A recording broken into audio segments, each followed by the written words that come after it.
نحمدہ ونصلی علی رسولہ الکریم اما بعد فاعوذ باللہ من الشیطان الرجیم بسم اللہ الرحمن الرحیم۔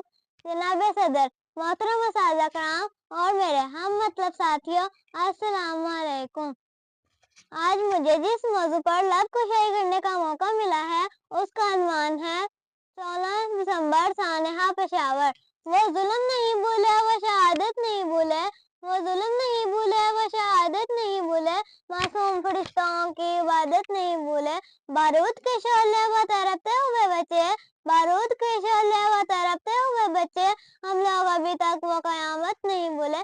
پیارے ساتھیوں، وہ دن آج بھی ہم سب کو یاد ہے جس دن کا آغاز خوبصورت تھا لیکن دہشت گردوں نے نہ بھولنے والا غم سے بڑا دن بنا ڈالا۔ ماں باپ کی زندگیاں گھروں کی رونقیں، ماں باپ کی زندگیاں گھروں کی رونقیں، قوم کا مستقبل درجنوں جانوں کو نشانہ بنایا اور اساتذہ کو بچوں کے سامنے زندہ جلا ڈالا۔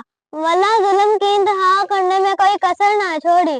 مومن نہ کبھی گھبراتا ہے، نہ شہادت سے ڈرتا ہے۔ وقت نے پھر ہمیں